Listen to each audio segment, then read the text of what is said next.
Robert Kyagulanyi alabiseko mu kakiiko ak'ebyokulonda ebibadde byonna tugenda bba tubikutuusaako mawulire gaffe agabutikidde essaawa eno yennyini nze Aidah Nakkazi Bule katusooke tugalabe mu bufunze tudde nago mu bwejjevu. Bino by'ebikulu agabutikidde. Robert Kyagulanyi Ssentamu asinkanye omulamuzi by'Abakama ku by'obutagoberera biragiro ebitangira okusasana kwa COVID-19. Bwe baba tebasobola kuteekateeka kalulu kano mu mazima n'obwenkanya kyandibadde singa okubeera ekyekitiibwa kwe kulekulira. Ambi Abakama oba Commissioner banange okulekulira omulimu. Naye namwe mulina obuvunaanyizibwa. Candidates mulina obuvunaanyizibwa.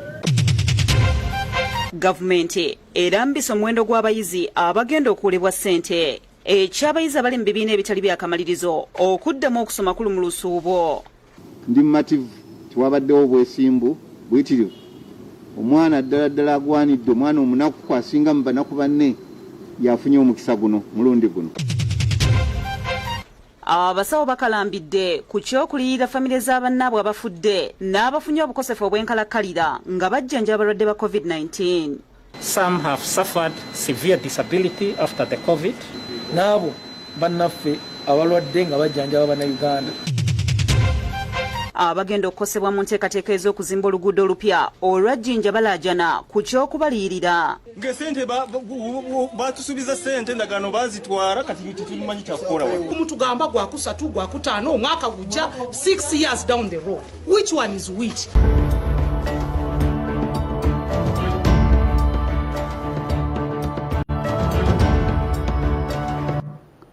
Agabutikidde mu bujjuvu tugatandise ne President Museveni ng'onna atandise okunoonya akalulu mu bitundu ebya Rwenzori ng'asookedde Kasese enaguddewo akatale ak'omulembesa ak'oluguudo oluva e Lubirizi nga lugatta ku Kasese. President Museveni yaguddewo akatale akayitibwa Kasese Central Market nga kazimbiddwa okumala emyaka 2.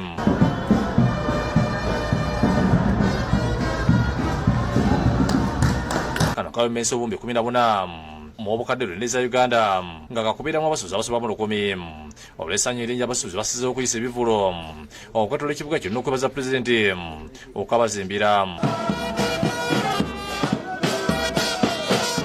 Oluvudde nageze buteerevu okugula oluguudo olwa Lubirizi nga lugatta Kasese ku disitulikiti eziriraanye wamu n'okutambuza abalambuzi mu kkuumiro ly'ebisolo erya Queen Elizabeth.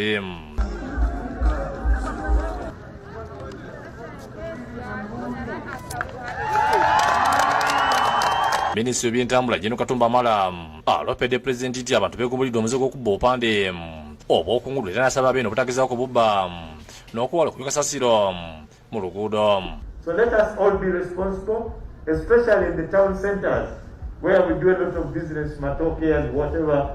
Let's remove the garbage and not put it in the drainage. Also, the road has been fitted with road signs, which we call furniture.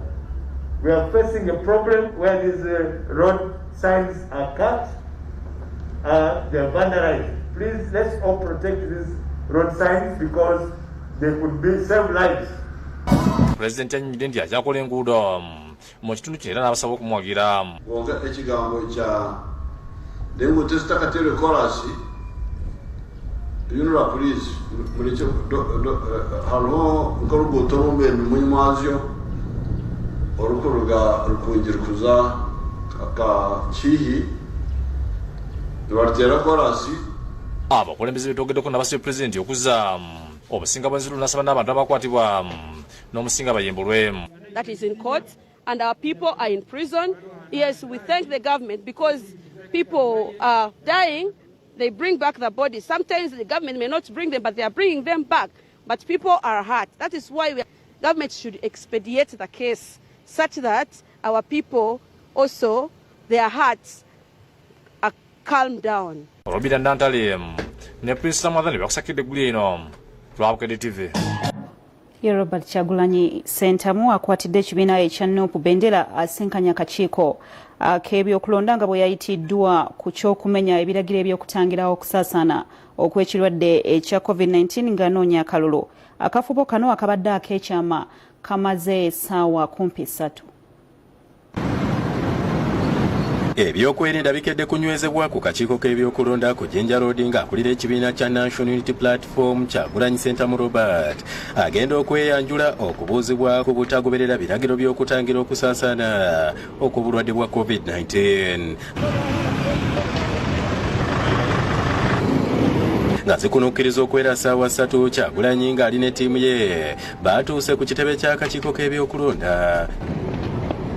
nga bw'eri enkola balagiddwa okunaaba mu ngalo okwewala ekirwadde kya COVID-19 okusaasaana.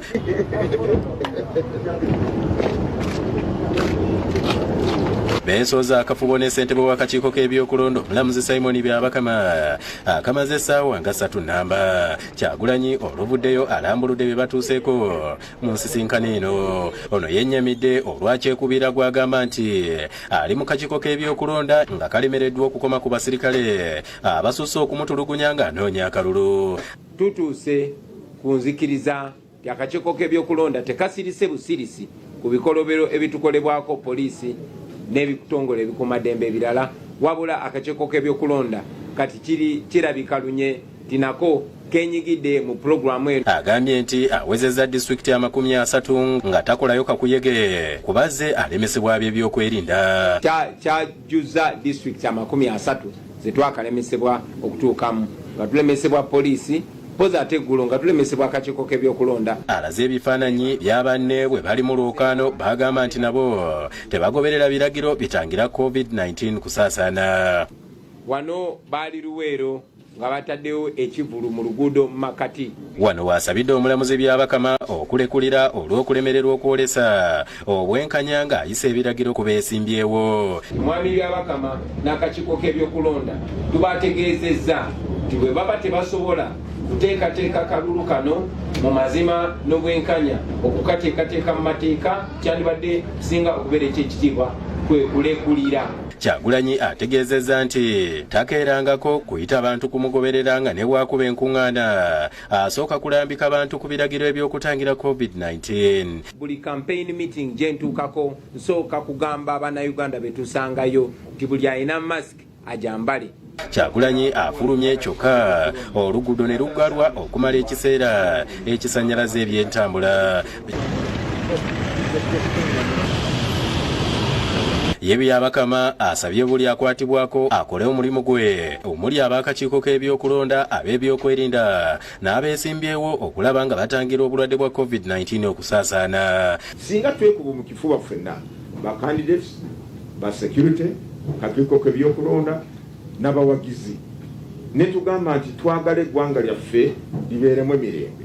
Asekeredde Kyagulanyi amulagidde okulekulira emirimu gye kubanga akakiiko kakoze ogwako era tekannalemererwa mirimu. Byabakama oba bakamisona banange okulekulira omulimu naye namwe mulina obuvunaanyizibwa. Candidates mulina obuvunaanyizibwa, ba supporters balina obuvunaanyizibwa, babyokwerinda balina obuvunaanyizibwa, ba Mawulire balina obuvunaanyizibwa. Eky'omwami Kyagulanyi gamba nti abantu bajja bokka si abayita.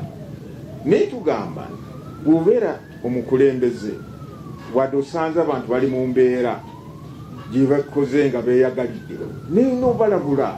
Bo abantu bagamba nti akakiiko k'ebyokulonda kali mu kulemesa abantu beesimbyewo okugenda mu bitundu ebirala okuwenja akalulu. Bino ebyokulemerako nti njaga kulaba candidate nga balemedde ku pulezidenti waffe Kyagulanyi tulabanga ekkobaano ogeza kulaba nga amusendasenda ave mu kampeyini ye. Ne Disan Mutyaba akusakidde eggulire lino ku Lwabukedde TV.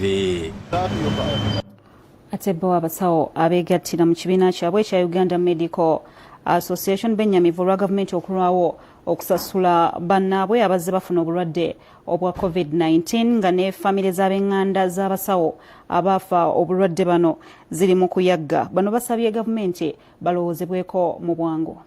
Abasawo nga bayita mu kibiina ekibagatta ki Uganda Medical Association balaze okutya olwa gavumenti ekyagaanye okulirira abasawo abaafuna obulwadde bwa COVID-19 nga bali ku mirimu n'ab'eŋŋanda z'abasawo abaafa abakyagaanye okulirirwa. Bano bagamba nti abasawo abasoba mu 100 be baafuna obulwadde bwa COVID-19 abamu ne bubaviirako n'okufuna obuvune obw'amaanyi obutagenda kuvaawo kiyite permanent damage. Some have suffered severe disability after the COVID infection, and by the 8th of December, we had lost 8 of them.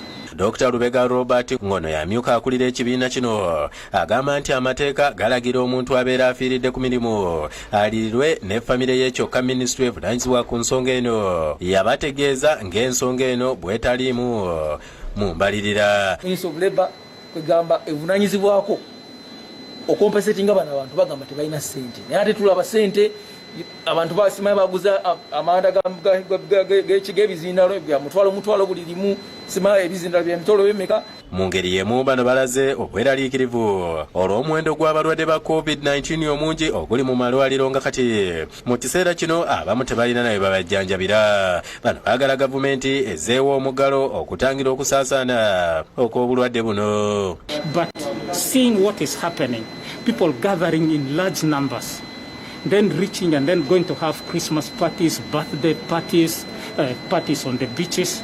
We are so concerned that these things should be stopped. Ebyo bibeereddewo ng'abakozi mu disitulikiti y'e Lwengo basobeddwa olw'abadde amyuka akulira abakozi Asumani Bwambale ow'emyaka 4 okufa COVID-19. Kino kireeseewo akasatiro ng'abantu 3 be bakafa obulwadde buno e Lwengo mu mwezi gumu okuli n'eyali akulira ebyokulonda Ibrahim Salim Kizindo, Osiyiga Michael eyali akulira poliisi y'Ekyawaggoonya. Naye olwa gavumenti okwagala okulaba nga bannayuganda bonna balamu bulungi ate nga tebalumbibwa kino kirwadde kya COVID-19 tugendeera kutandika ebikwekweto. Wetwogerera kati tumaze okuweza abantu ab'obuvunaanyizibwa abakulu ennyo mu disitulikiti 3.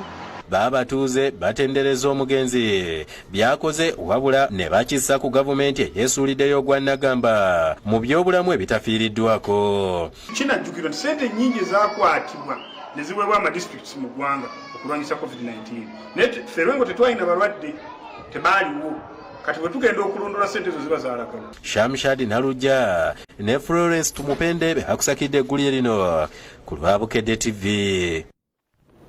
Abayizi abatali mu bibiina ebyakamaliriza okudda kwabwe ku masomero kukyali mu lusuubo oluvannyuma lwa minisitule ey'ebyenjigiriza obutaba na nteekateeka yonna ku nsonga eno. Minisitule y'ebyenjigiriza mu matendekero aga waggulu Dr. Jesse Muyingo okwogera bino abadde atongoza olukalala olw'abayizi abagenda okuwolebwa gavumenti ekiyite Loan Scheme ku Media Center wano mu Kampala. Gavumenti efulumiza enkalala z'abayizi mu matendekero aga waggulu abagenda okuwolebwa ensimbi ez'okusoma omwaka ogujja. Minisita omubeezi w'ebyenjigiriza ebya waggulu Dr. John Christopher Muyingo asinzire ku Media Center wano mu Kampala n'ategeeza nti abayizi 1,113 ku mutendera gwa diploma ne diguli be bafunye omukisa gw'okuwolebwa ensimbi. Engeri gye abaana bano gye balondeddwamu ndi mumativu tiwabaddewo obwesimbu buyitirivu.